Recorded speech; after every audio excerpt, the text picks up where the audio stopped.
BrainCube est une entreprise qui a été créée à Issoire en 2007. On est un éditeur de solutions logicielles dédié pour la transformation numérique des usines de production.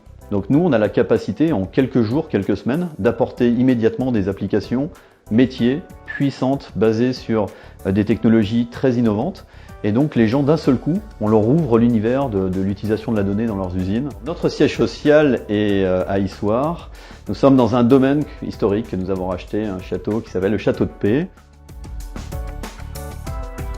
L'idée de créer BrainCube a germé en 2005. On avait une bonne expérience de deux mondes, le monde des grandes entreprises et le monde des sociétés de conseil. Que pouvait faire Internet, cette toile, ce réseau? On sentait qu'on pouvait interconnecter les acteurs. Et ce qui a décollé, en fait, c'est des idées autour de l'utilisation de la donnée. Alors, notre marché, c'est l'industrie au sens large. On va s'intéresser à toute l'industrie qui possède des machines avec des automates. C'est-à-dire l'industrie qui va générer de la donnée. Vous allez nous retrouver dans tous les processus continus. Et puis vous allez nous trouver dans des usines qui ne sont pas forcément des usines de procédés continus, mais qui sont des usines avec des machines disparates. Mais par exemple, la fabrication de pneus, beaucoup.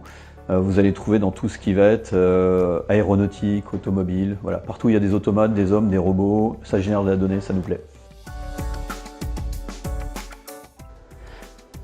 Les plus gros challenges aujourd'hui pour BrainCube vont être d'arriver à s'intégrer d'une façon profonde et définitive en fait, dans les architectures futures de nos clients. Et le challenge est de devenir infrastructurel. Pour 2020, c'est important, c'est une croissance qu'on espère qui va être supérieure à 50%, avec une croissance qui s'accélère aux États-Unis, plutôt au-dessus de 80%. Et ça, ce sont des prédictions qu'on espère pessimistes. Donc on pense qu'on est au début d'une phase d'entrée en mode hypercroissance et d'accélération des ventes.